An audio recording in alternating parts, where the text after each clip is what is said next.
Assalamualaikum warahmatullahi wabarakatuh.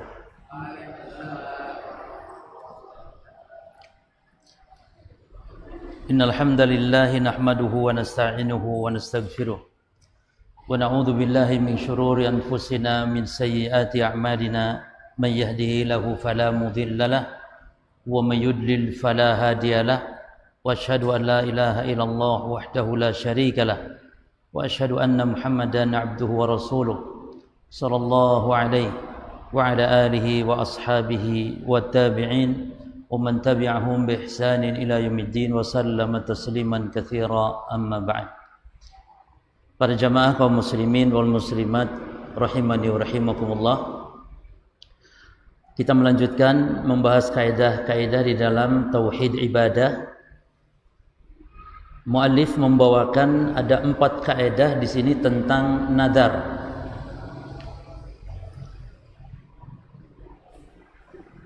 Yang dimulai dari kaidah yang ke-36 dari kitab Qawaid fi Tauhid Ar-Rububiyyah wal Uluhiyyah wal Asma'i was Sifat.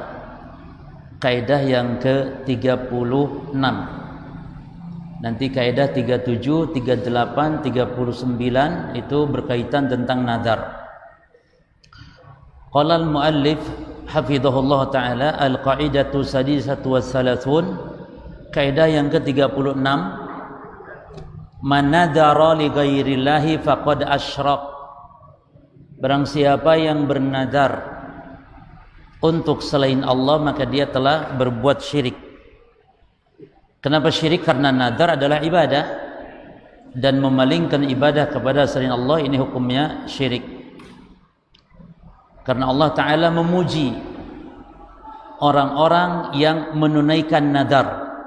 Perhatikan para jamaah, bedakan dalam masalah nadar antara memulai nadar dengan menunaikan nadar. Beda hukumnya dan nanti akan dijelaskan oleh mu'alif di sini.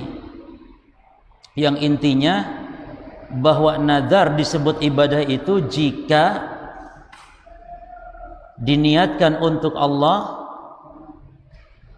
Jika diniatkan untuk Allah. Dan yang kedua, nadar disebut ibadah itu ketika dia nadar dalam hal ibadah. Adapun memulai nadar maka dia bukan ibadah. Maka nanti akan dibahas pada kaidah berikutnya. Bahkan ada ulama yang mengharamkan memulai nadar itu. Sebagian memakruhkan karena ada dalil larangan dari Nabi sallallahu alaihi wasallam.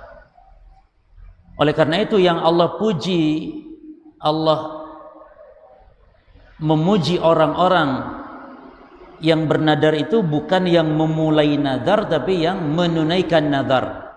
Seperti dalam surah Al-Insan Allah berfirman, pujian Allah kepada orang yang menunaikan nadar. Allah berfirman, yufuna bin nadri wa yakhafuna yawman kana syarruhu mustatira, dan seterusnya dari ayat. Yani Allah memuji orang-orang yang menunaikan nadar. Demikian pula di surah Al-Baqarah Allah berfirman, wa ma anfaqtum min nafaqatin aw nadartum min nadrin fa innallaha ya'lamuh. Apa saja yang kalian nafkahkan dan apa yang kalian nadarkan Allah tahu. Maksudnya Allah memuji apa yang kalian nadarkan di sini, yakni dalam menunaikan nadar. Demikian pula dalam hadis. Ini dalil yang menunjukkan adalah nadar itu ibadah. Di dalam hadis kata Nabi sallallahu alaihi wasallam, man nadara an yuti' Allah falyuti'hu. Barang siapa yang bernadar untuk mentaati Allah maka taatilah Allah, yakni tunaikan nadar. Wa man nadara an ya'siyahu fala ya'sihi. Namun siapa yang nadar dalam maksiat kepada Allah maka jangan maksiat kepada Allah. Maka kata mu'alif di sini, fa bima annallaha amara bil wafa bin nadri fa na'lam min dzalik anna nadra ibadah. Maka manakala Allah memerintahkan untuk menunaikan nadar, maka kita tahu bahwa nadar adalah ibadah. Faman sarafa li ghairillahi faqad asyrak. Maka siapa yang menunaikannya untuk selain Allah maka dia telah berbuat syirik. Falladzi yandiru lil malaikati aw yandiru lil anbiya'i aw yandiru lil awliya'i aw yandiru lil quburi aw lil kuhufi wal magharati wal asjari wal ahjar.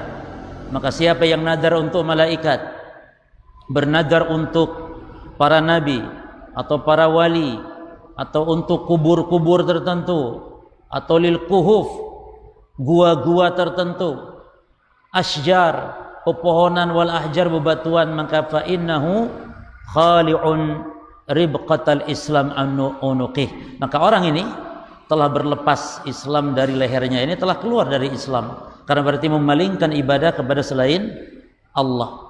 Naam. Fasyirku fi surfin nadhr laisa fi syirkun asghar. Perhatikan kata mu'allif, syirik dalam memalingkan ibadah berupa nazar ini bukan syirik kecil. Sehingga penulis mengatakan fa innahu khali'un ribqatal Islam an unuqih. Dia telah lepas Islam dari lehernya, dia telah batal keislamannya karena memalingkan ibadah kepada selain Allah. Dia hukumnya syirik bukan yang kecil, tapi dia syirkun akbar. Nah, syirik yang besar. Maka ini kaidah pada intinya, memalingkan ibadah kepada selain Allah jelas dia syirik besar, dan di antara ibadah adalah nazar. Sebelum kita bahas kaidah yang kedua, dan ini inti pembahasan kita di kaidah kedua ini, ya, dari sisi mana nazar itu ibadah, bahkan ada nazar yang diharamkan, ya, karena Nabi melarang nazar. Kita bahas dulu sedikit tentang definisi nazar dan juga tentang pembagian nazar para jemaah. Nazar itu kalau secara bahasa diambil dari kata al-indar, bermakna takhwif. Indar, memberi peringatan atau menakut-nakuti. Demikian secara bahasa nazar itu. Dari kata al-indar, memberi peringatan atau at-takhwif, atau memberi kesan mengancam, menakut-nakuti. Adapun secara istilah nazar itu ijabu ma laisa biwajibin li hudusi amrin atau li hudusi al-amr, yakni mewajibkan sesuatu yang asalnya enggak wajib. Kalau kata Ar-Raghib di dalam kitabnya, dia mengatakan mewajibkan sesuatu ijabu ma laisa biwajibin li hudusi amr, mewajibkan sesuatu yang asalnya enggak wajib karena sebab ada sesuatu yang terjadi. Sesuatu, ya, sebagian ulama mengatakan, ya, nazar intinya mewajibkan apa yang asalnya enggak wajib. Berarti kalau mewajibkan yang pada asalnya memang wajib, bukan nazar. Misalnya saya bernazar karena Allah sholat isya, nazar sholat isya yang enggak nazar karena asalnya memang wajib, ya, jadi asalnya yang tidak wajib, namun biasanya li hudusi amrin, karena terjadinya sesuatu, entah mungkin sakit, entah punya hajat dan yang semisalnya. Taib. Hadis-hadis tentang nazar para jemaah ada dua, ya, ada yang menganjurkan, ada yang memuji, dan ada yang melarang. Di antara hadis yang tadi kata Nabi, man nadzara an yuti' Allah falyuti'hu. Siapa yang bernazar untuk mentaati Allah, maka taati dia. Lalu dalam hadis yang lain ada larangan nazar. Itu hadis Ibnu Umar, di mana Ibnu Umar mengatakan naha an-nabiyyu sallallahu alaihi wasallam 'anin nadhri. Nabi melarang dari berbuat nazar, atau Nabi melarang nazar. Wa qala, dan beliau bersabda, innahu la yaruddu syai'an. Nadar itu tidak bisa nolak sesuatu. Dalam lafaz yang lain, la yuqaddimu syai'an wa la yuakhir. Wa la yuakhir. Nadar itu tidak menjadikan terjadi sesuatu atau nolak sesuatu. Dalam lafaz yang lain, la ya'ti bi khairin. Nadar itu tidak mendatangkan kebaikan. Nabi mengatakan demikian. Maka Nabi melarang. Jadi dengan nadar itu jangan dikira menjadi langsung datang baik. Misalnya orang yang sakit lalu nadar, kalau sembuh saya sedekah. Dengan nazar itu enggak menjadi sembuh, enggak. Itu maksudnya. Jadi enggak ada faidah sama sekali. Jangan dikira dengan nazar punya hajat, ingin naik pangkat, nazar sedekah, atau nazar puasa 3 hari, atau nazar apa saja ketaatan, dengan menyebutkan hajatnya, apakah disangka dengan itu akan dipenuhi hajatnya? Tidak, kata Nabi. Tidak merubah sesuatu pun. Maka kalau gitu jangan nadar kalau tujuannya itu. Makanya sebagian ulama mengatakan nadar yang terlarang ya nadar yang al-mu'allaq ini. Nadar yang dikaitkan dengan hajat. Tapi kalau nadar yang sifatnya nadar mutlak itu boleh. Misalnya saya nadar karena Allah malam nanti tahajud. Itu dibedakan. Nggak ada karena dia sakit ingin sembuh, atau karena dia ingin naik pangkat, atau karena dia ingin hajatnya terpenuhi, atau dia sedang menjual rumah supaya cepat laku rumahnya. Saya nadar kalau rumah laku saya akan begini dan begitu. Jangan dikira menjadi gampang rumah terjual gara-gara nadar. Justru yang bagus dengan cara apa? Doa kepada Allah, minta kesembuhan, atau kalau ingin sembuh dengan sedekah. Maka kata Nabi, orang yang nadar yang al-mu'allaq seperti ini, itu nadarnya orang-orang yang bakhil. Harusnya kalau dia ingin sembuh, jemaah, justru sedekah dulu. Jangan minta sembuh dulu sama Allah baru mau sedekah. Ini kan orang pelit begini nih. Ibadah yang pelit ya begitu. Sehingga kata Nabi sallallahu alaihi wasallam, wa inna ma yustakhraju bin nadri minal bakhil. Maka sesungguhnya yang seperti itu tidak keluar kecuali dari orang yang bakhil, kata Rasulullah. Maka Nabi melarang, ya. Hatta walaupun tidak dikaitkan nadar, kalau memulainya nadar, tetap ulama melarang karena bagaimanapun memberatkan diri. Ya. Dia mengatakan, saya nadar karena Allah ingin tahajud malam nanti. Seharusnya dia tidak usah nadar, cukup dia niat dalam hati. Cukup niat dalam hati saja, malam nanti dia mau tahajud, tidak usah dinadarkan. Karena dengan itu menjadi apa? Yang hukum asalnya sunnah, tahajud menjadi apa bagi dia? Wajib. Tapi kalau cuma niat saja, walaupun nggak dilakukan, tetap dapat pahala. Tapi ojo niat-niat tok, nggak serius niatnya jemaah. Orang niat, insya Allah saya dalam hati ini niat malam tahajud, besok puasa sunnah. Makanya bedanya apa nazar dengan niat jemaah? Kalau nazar itu diucapkan, kalau niat tidak diucapkan niat itu. An-niyah mahaluhal qalb. Niat itu tempatnya di hati, tapi nazar tidak cukup dia niat, tapi harus diucapkan. Bahkan kalau bisa ada saksi, supaya ketika orang meninggal dunia dan nadarnya belum terpenuhi, nanti ahli kerabatnya bisa menadarkannya, ya. Karena di dalam hadis juga demikian, seorang sahabat bernama Sa'ad bin Ubadah, ya, dia minta fatwa, istafta Sa'ad bin Ubadah Rasulullah SAW. Sa'ad bin Ubadah minta fatwa kepada Nabi fi nadrin, tentang nadar kana ala ummih, yaitu nadar ibunya. Tufiyat qabla an taqdiyahu, nadarnya belum terlaksana sehingga ibunya ini meninggal. Maka apa kata Nabi sallallahu alaihi wasallam? Faqdihi anha. Maka kamu anaknya nih, kamu Sa'ad bin Ubadah, tunaikan nadar ibumu. Makanya kalau nadar jemaah diucapkan, bahkan di hadapan notaris kalau bisa. Dipanggil notaris. Ya. Yani nadar, cuman itu tadi, nanti akan kita bahas di kaidah yang kedua nanti. Ya. Nadar akan kita bahas apa hukumnya. Ya, yani bedakan memulai nadar dengan menunaikan nadar jika sudah kadung nadar. Jadi dalam Islam itu ada ibadah kalau sudah kadung. Ada jemaah. Misalnya contoh ibadah yang sudah kadung itu jemaah ya. Contohnya masalah nadar ya. Hukum asal nadar nggak boleh. Memulai nadar nggak boleh. Tapi kalau sudah kadung nadar tunaikan. Nah, menunaikan nadar jika urusan ketaatan menjadi wajib baginya dan itu ibadah. Allah memujinya. Taib. Contoh yang lain jemaah, dalam hukum Islam, dalam hukum syariat kita ada yang kalau sudah kadung.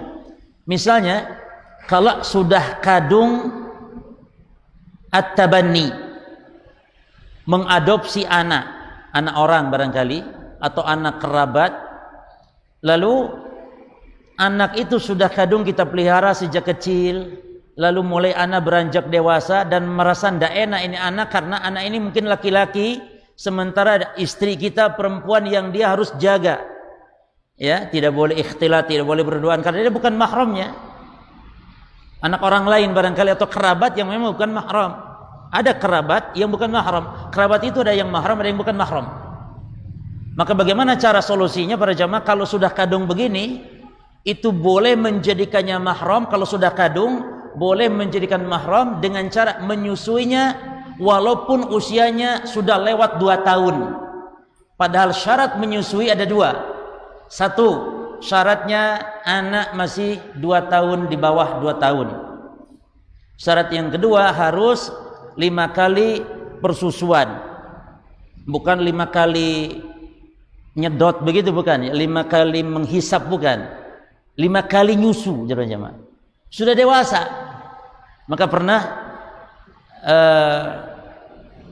Salim maula Hudzaifah.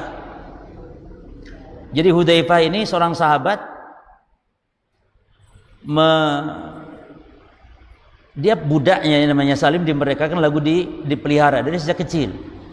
Lalu ketika sudah beranjak dewasa Salim ini radhiyallahu anhu, Hudzaifahnya ini merasa cemburu melihat Salim dewasa dengan istrinya, bagaimana berduaan di rumah. Maka istrinya ngadu kepada Rasulullah, "Ya Rasulullah, Hudzaifah suamiku kayaknya cemburu dengan Salim, sudah besar nih." Kata Nabi, "Iya, enggak apa-apa, susui saja dia," kata Nabi. Lalu kata istrinya, "Rasul sudah gede." "Iya, aku tahu dia sudah gede.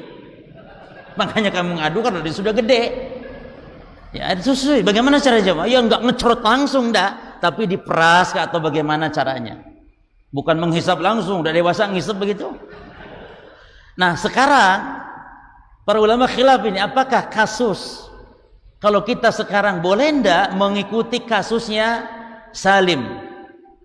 Sebagian ulama mengatakan hukum ini hanya berlaku khusus bagi Salim.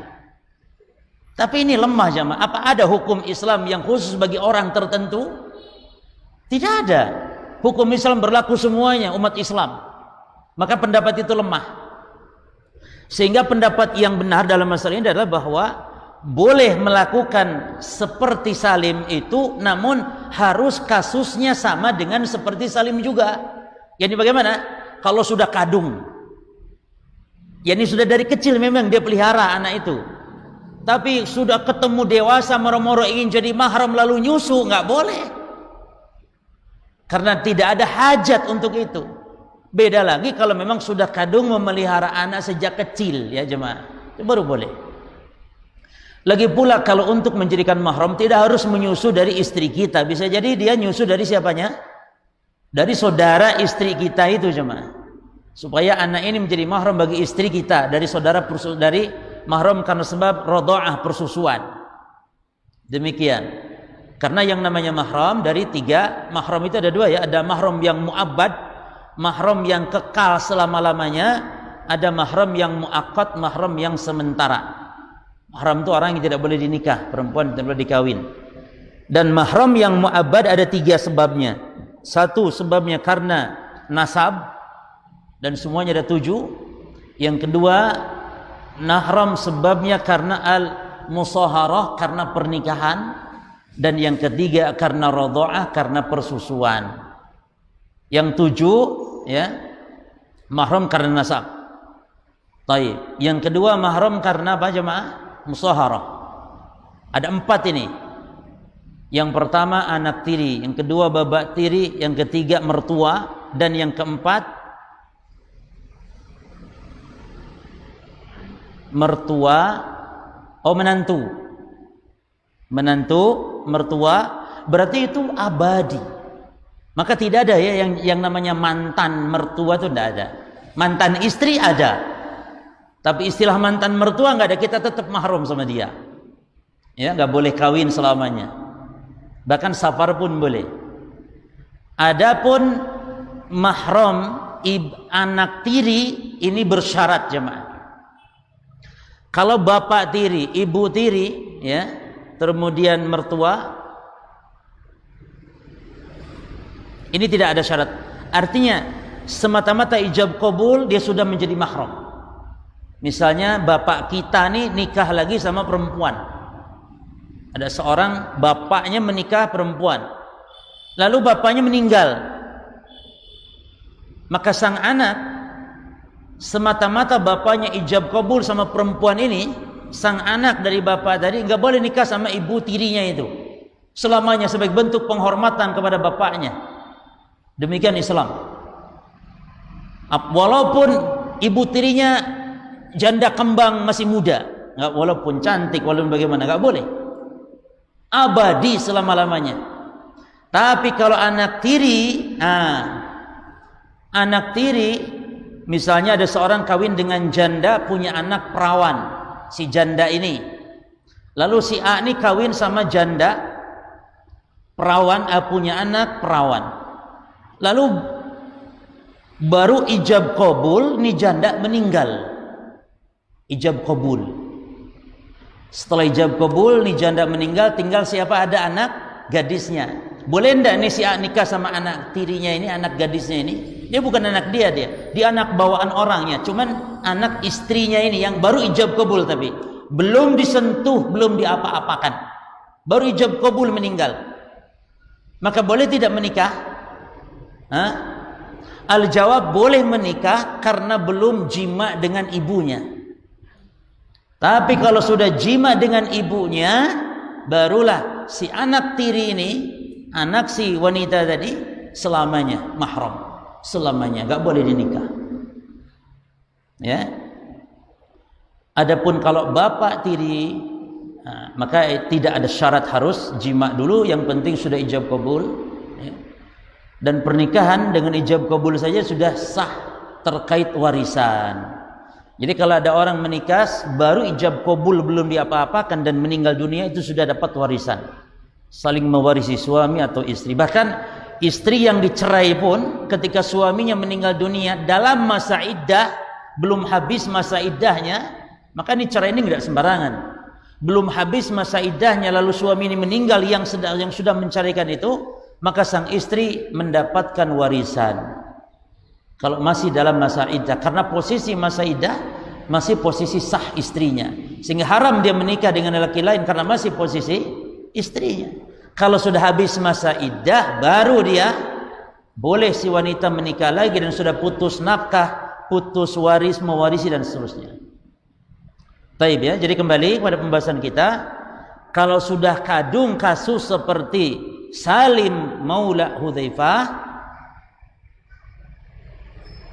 maka dibolehkan. Ya, karena ada sebagian orang yang menggunakan hadis Salim secara mutlak. Misalnya ada seorang ingin menjadi mahram padahal sudah pada dewasa, akhirnya disusui sehingga menjadi mahram. Ini tidak boleh pada jamaah. Ya, taib.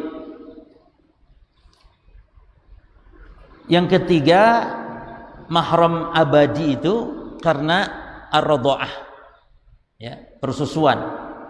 Ya, seperti dalam nasab. Artinya begini jemaah, yang menjadi mahram hanyalah sang bayi terhadap setiap nasab atau kerabat ibu susunya yang menyusuinya.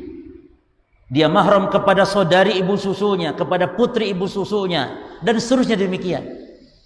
Dan yang jadi mahram hanya bayi yang nyusu saja. Adapun adiknya bayi, kakaknya bayi yang tidak ikut nyusu tidak menjadi mahram, hatta bagi ibu susunya, apalagi sama kerabat ibu susunya yang memang satu nasab. Jelas ya di sini jemaah ya. Taib. Lalu ada kasus begini, bagaimana kalau seorang suami punya istri dua,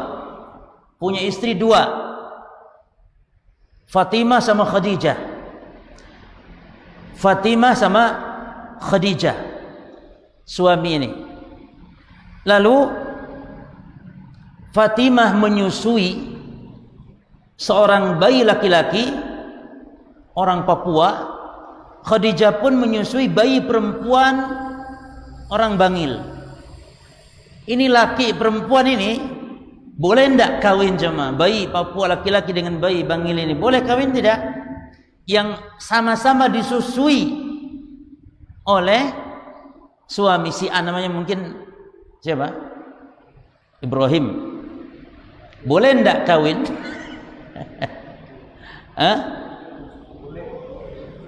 Paham enggak jemaah sekalian? Ibrahim punya istri Aisyah sama Khadijah. Aisyah nyusuin bayi orang ya nih. Khadijah nyusi juga bayi orang. Ini bayi sama bayi, ini laki perempuan, boleh enggak kawin?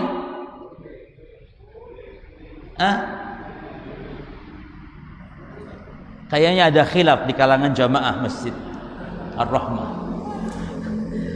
Baik, jamaah sekalian, ini yang disebut dengan labanul fahl. Labanul fahl, susu pejantan. Itu. Jadi pejantannya satu, ya. Gimana? Boleh tidak? Baik, PR ya. Insyaallah pertemuan akan datang kita bahas. Teka-teki ilmu lah ya, jemaah. Sebuah hadiah nanti insyaallah, ya. Harus kuat mana yang benar, boleh kawin atau tidak boleh kawin. Baik. Kita baca sekarang kaidah yang ke-37, al-qaidatu sabi'atu wassalasun, yakni kaidah kedua tentang nadar. Perhatikan di sini. An-nadru ibadatun bi'tibari sarfihi lillah. Nadar itu ibadah jika ditinjau dari ditujukannya kepada Allah, wa bi'tibari al-wafa'i bihi, dan ditinjau di dalam menunaikannya.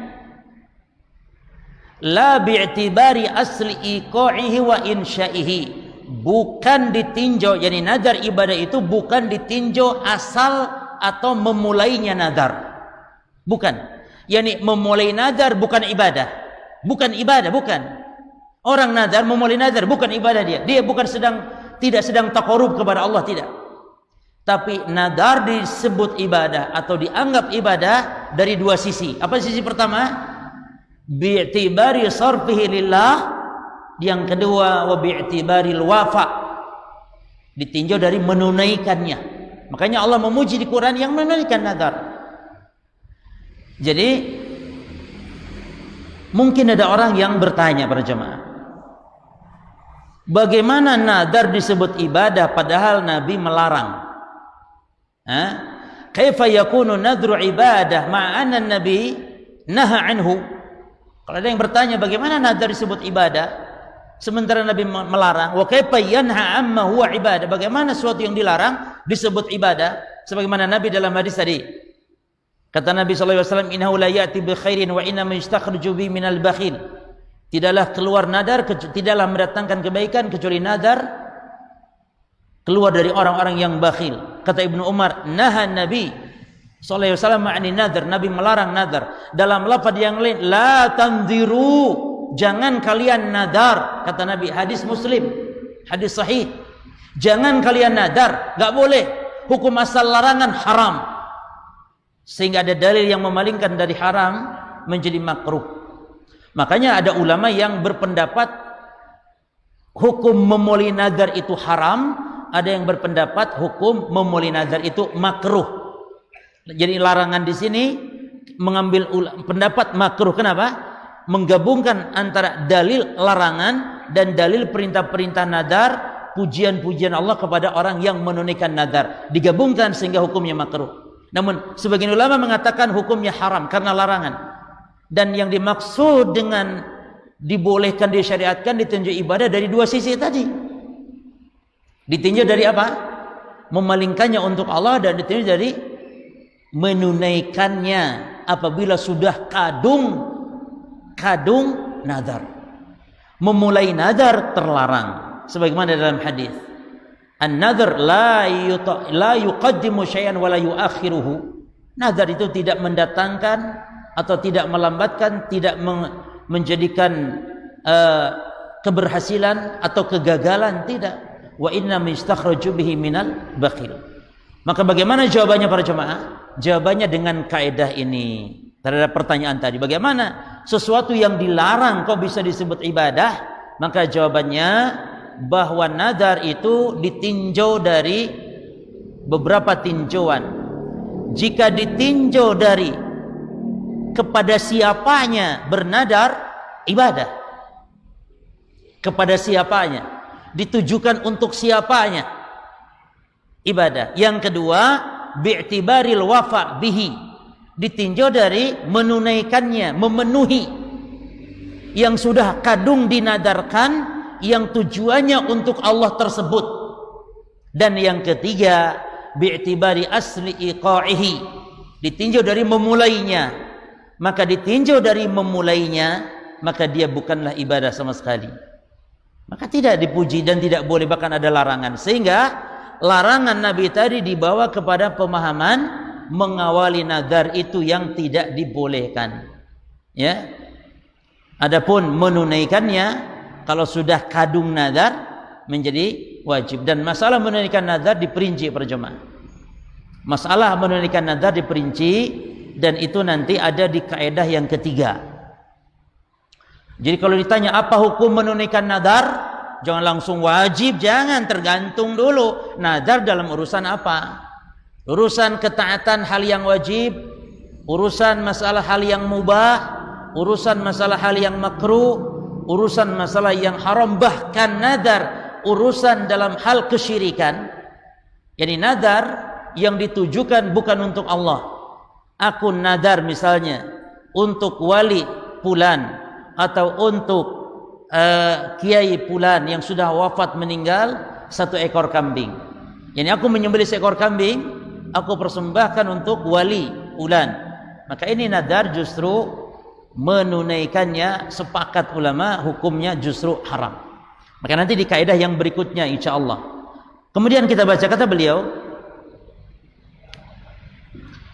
walidzalika fal qaulu sahih.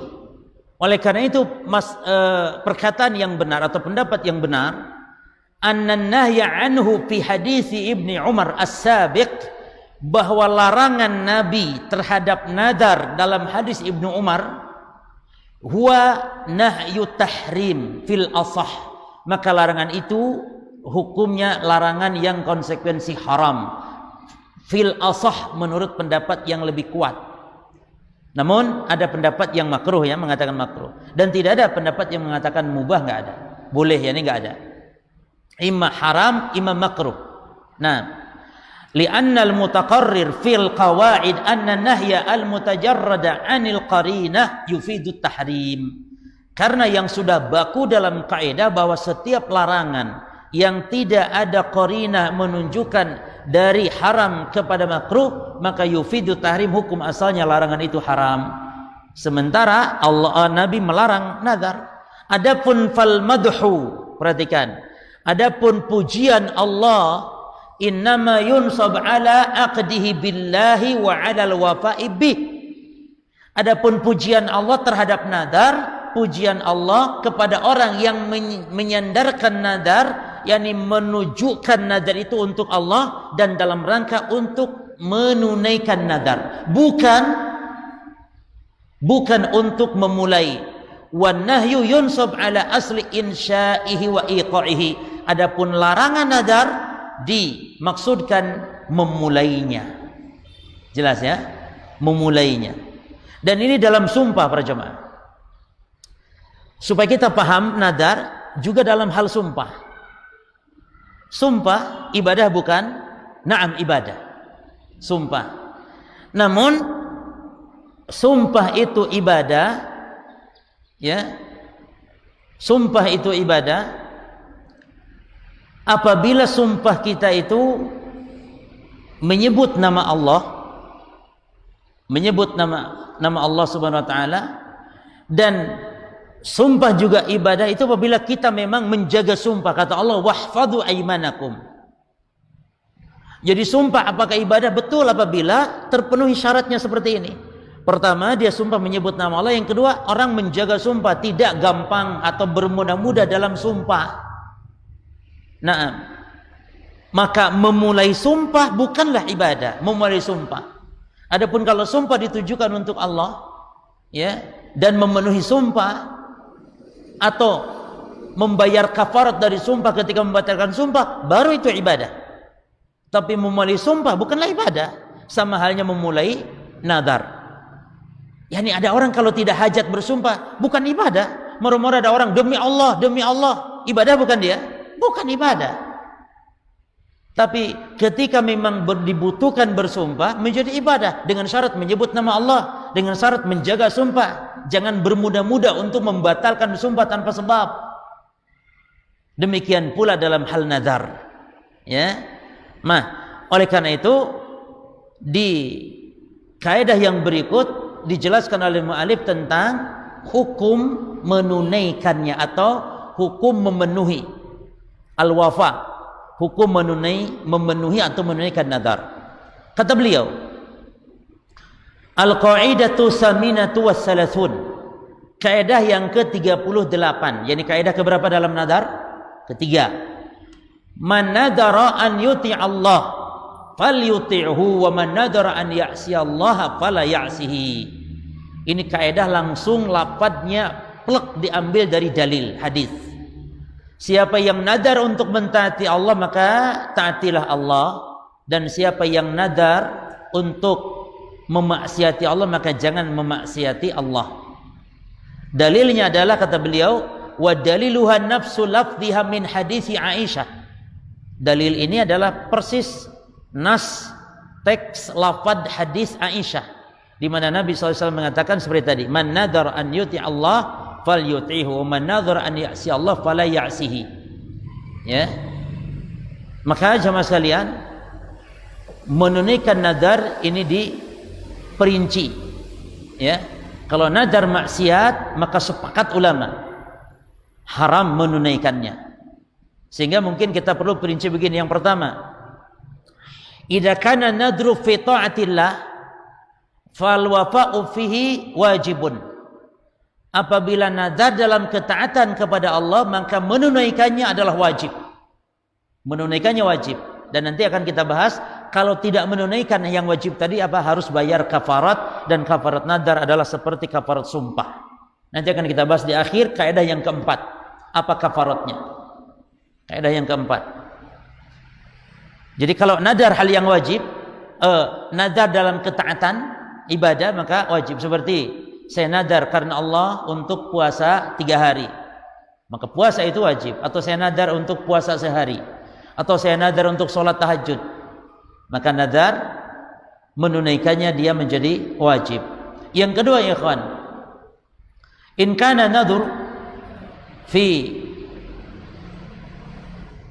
al-makruh fal wafa'u bihi makruh.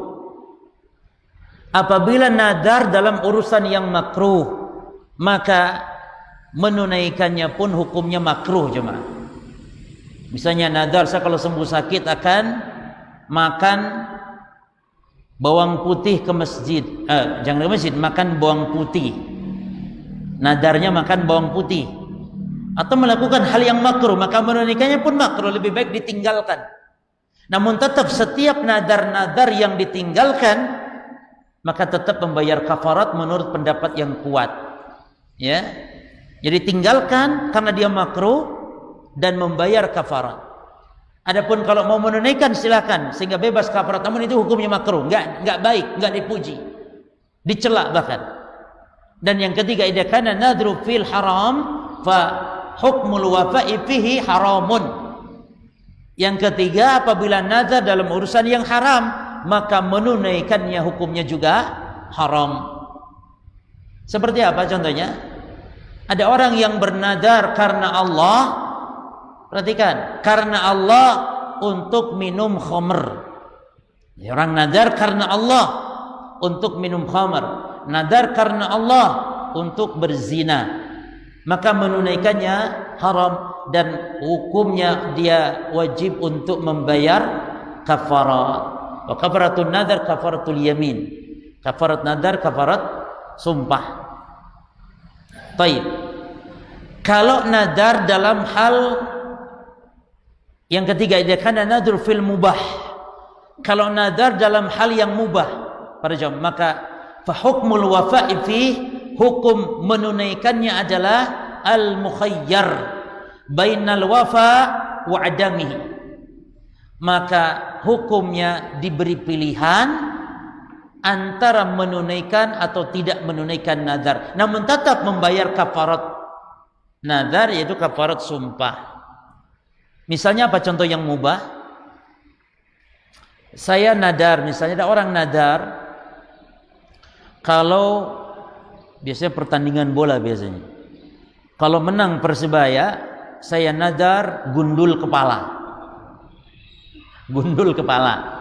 Apa hukum menggundul kepala bagi laki-laki? Hah? Mubah. Ya. Atau makan pecel. Apa hukum makan pecel? Mubah. Nah, nadar seperti ini bagaimana hukum menunaikannya? Al-jawab al-mukhayyar. Dia diberi pilihan dia antara menunaikannya atau dia membayar kafarat dengan tidak menunaikannya. Misalnya nggak jadi gundulnya, Persebayanya menang, nggak jadi gundul, maka dia harus membayar kafarat. Jelas. Atau dia memang menunaikan gundul ya, karena nazar. Ya. Baik. Lalu apa bedanya jemaah? Nadar yang haram dengan nadar yang syirik. Ya. Apa bedanya? Wa ma nadzus syirki. Apa itu nadar yang syirik? Yaitu dia sorfun nadar lil makhluk. Dia memperuntukkan nadar, memalingkan nadar untuk makhluk, yani untuk selain Allah. Seperti tadi. Misalnya saya nadar misalnya li Sayyidil Badawi atau li Sayyidil Abdul Qadir Jailani.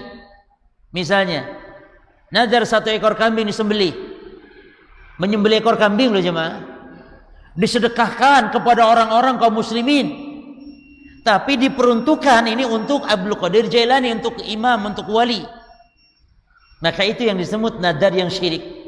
Kalau nadar maksiat tadi dia, nadar maksiat tadi, nadar untuk Allah namun minum khamr, itu bedanya. Jadi perbedaannya di mana ya kawan? Sisi bedanya adzan dulu, setelah itu kita kaji sisi bedanya. Fadhal. Atau belum masuk? Sudah kan? Fadhal.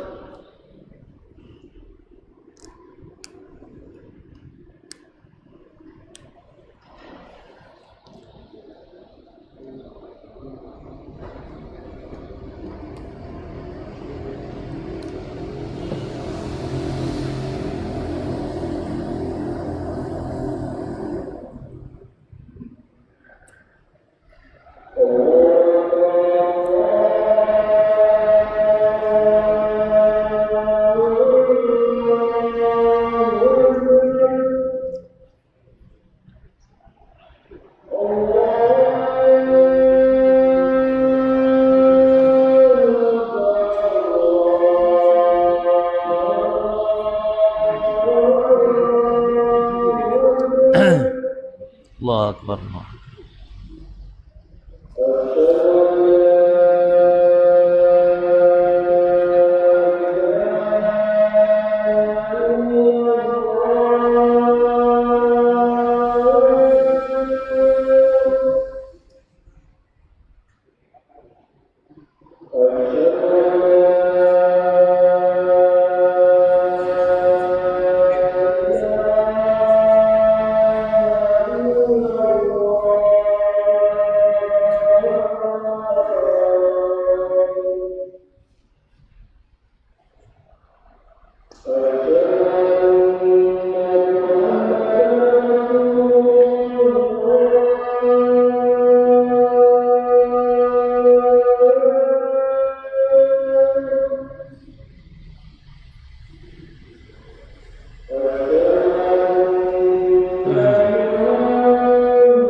Bismillah, alhamdulillah, wassalatu wassalamu ala rasulillah wa ala alihi wa ashabihi man wala amma ba'd.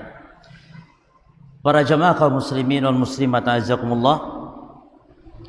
Apa perbedaan nadar yang syirik dengan nadar yang haram? Perbedaannya adalah dari sisi dipalingkannya untuk siapa. Nadar syirik huwa an-nadru al-masruf ibtidaan li ghairillah. Nadar yang syirik adalah nadar yang diperuntukkan dari sejak awal bukan untuk Allah.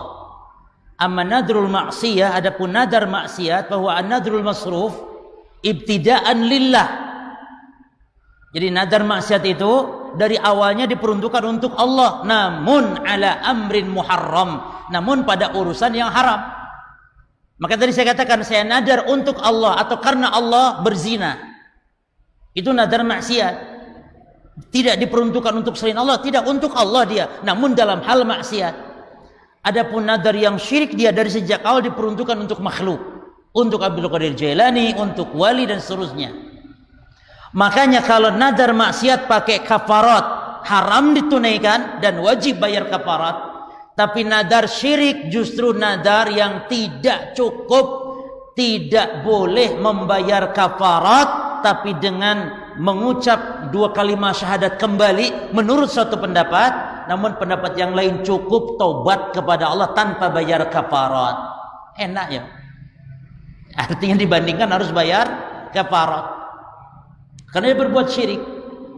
Taib, diperinci lagi jemaah, bagaimana dengan nadar yang disebut dengan nadar al-ghadab, yang disebut dengan nadar al-lijaj atau ghadab. Nadar karena emosi marah. Ini sering. Jadi emosi lah dia ngomong. So kalau gitu saya haram masuk Bangi lagi sudah. Nggak akan masuk kota Bangi lagi selama-lamanya. Wis, nadar aku nggak akan masuk Bangil misalnya. Ternyata butuh nang Bangil. Maka nadar al-lijaj, nadar yang marah, nadar sebab emosi ini, yakni bisa jadi juga nadar yang menyebabkan permusuhan dan semisalnya, maka ini termasuk wa hukmul wafa'i bihi al-mukhayyar bainal wafa' awil kafarah. Maka ini sama dengan yang nadar mubah tadi, dibolehkan untuk memilih antara menunaikan nadarnya atau membayar kafarat. Tinggal yang keberapa rincian nadar? Urusan ketaatan, nadar urusan makruh, urusan mubah, urusan haram, nadar syirik, nadar marah. Yang ketujuh, nadar yang ketujuh ikhwan, nadar yang mutlak. Nadar mutlak itu artinya alladzi lam yusammihi, nadar yang enggak disebutkan apa nadarnya. Dia misalnya mengatakan, aku nadar karena Allah. Apa nadare? Bis pokoknya nadar karena Allah. Nadar kayak ini kan kadang-kadang. Aku nadar. Ya, makanya jemaah kalau nadar itu ada yang agak rinci. Aku nadar setiap bulan ngasih uang. Itu berarti nadarnya memang harus ngasih uang setiap bulan, bukan makanan. Jangan diganti karena nadarnya di ta'yin. Tapi kalau misalnya saya nadar setiap bulan ngasih apa? Pokoknya ngasih harta apa saja, baru itu boleh apapun. Nah sekarang nadar yang mutlak, orang mengatakan saya nadar karena Allah, yani wajib atasku nadar karena Allah. Wa yaskut, sudah tuh diam, dia nggak nyebut apa nadar, entah puasa entah apa. Maka ini pun apa hukmul wafa'i fi wa hukmuhu al-mukhayyar baina, memilih. Memilih kemana ikhwan? Memilih terhadap sesuatu yang muayyan, memilih dia untuk nadarkan dengan menentukan apa yang dia nadarkan, atau memilih kepada kafarah untuk melepaskan beban dia, karena bagaimanapun dia telah bicara di hadapan Allah. Saya nadar untuk Allah. Apa nadare? Menang. Diam dia. Maka memilih antara apa dan apa? Antara menetapkannya apa yang dinadarkan entah itu sholat, entah itu puasa, entah itu sedekah, atau memilih kepada bayar kafarat. Untuk apa bayar kafarat? Kan nggak jelas kan nadarnya. Ya justru itu, untuk melepaskan beban, untuk melepaskan zimmah, untuk melepaskan tanggungan kita di hadapan Allah, ya. Maka dia membayar kafarah. Maka kesimpulannya kawan, tidak ada menunaikan atau membayar nadar dihukumi wajib kecuali dalam urusan ketaatan kepada Allah. Jelas ya? Kalau tidak taat seperti masalah gundul kepala, bahkan Nabi melarang nadar yang kitanya nggak mampu jemaah. Tidak boleh. Misalnya di zaman Nabi pernah ada orang yang nadar berat, dia memberatkan dirinya, seperti nadar dari misalnya dari Sumatera jalan kaki ke Banyuwangi. Dulu kan ada hampir pingsan di Pasuruan itu, jalan kaki dari Medan mau ke Banyuwangi, nadarnya jalan kaki, itu dilarang sama Nabi. Pernah Abu Hurairah menceritakan, ya, Nabi menjumpai ada seorang tua, orang sudah sepuh usianya, yamshi baina ibnai, orang sudah sepuh, dia digandeng oleh dua orang anaknya, yatawakka alaihima, orang tua ini bertekan kepada kedua anaknya, jalan. Lalu Nabi tanya, masya'nu hadha, ya, kenapa dengan orang ini, kenapa dengan bapakmu ini? Kata anak, ya Rasulullah, kana alaihi nadar, ya Rasul, dia nadar untuk jalan jauh, nadar dia ya Rasul.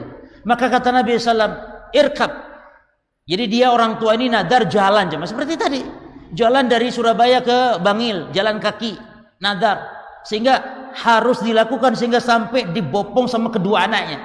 Lalu kata Nabi, irkab ayuhas syekh, wahai orang tua. Nah, maka antum kalau dipanggil syekh itu jangan bangga dulu. Kalau antum di Saudi lah panggil, kif halik ya syekh, assalamualaikum wasakum taib, kif al-hal ayuhas syekh, antum jangan masya Allah, ana mapi syekh, ana bukan syekh, ana bukan syekh. Antum syekh kan udah tua, maksud dia tuh udah tua jemaah, bukan Syekh bin Baz masuknya. Jadi syekh itu lihat dulu. Maka kata Nabi, irkab ayo syekh, wahai syekh, sudah jangan jalan kamu memaksakan diri. Fa innallaha ghani anka wa an nadrika, karena Allah enggak butuh dengan nadarmu, Allah enggak butuh dengan jalan kakimu itu. Maka enggak boleh memberatkan diri. Ada lagi jemaah, ada lagi Ibnu Abbas yang menceritakan, di Mekah Nabi mendapati ada orang yang berdiri di tengah terik matahari. Berdiri dia, berdiri enggak pakai payung, enggak pakai, berdiri. Lalu Nabi tanya, mahada, kenapa orang ini? Ya Rasul, dia itu nadar an yasum, nadar dia puasa, lalu nadarnya lagi wala yastadil, dan dia tidak berteduh panas-panas harus sampai malam. Lalu yang ketiganya wala yatakallam, yang ketiganya dia nadarnya itu tidak mau bicara.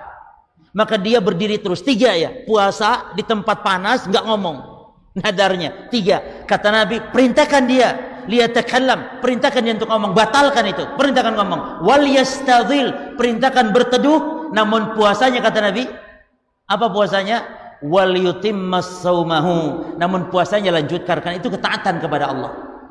Jadi dia berdiri, empat cuma empat, berdiri ya, nadarnya itu di tempat panas, nggak ngomong, puasa empat.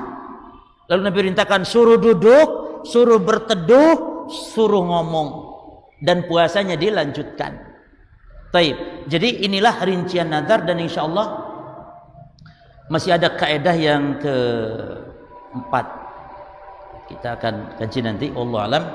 Subhanakallahumma bihamdika asyhadu an la ilaha illa anta astaghfiruka wa atubu ilaik. Assalamualaikum warahmatullahi wabarakatuh.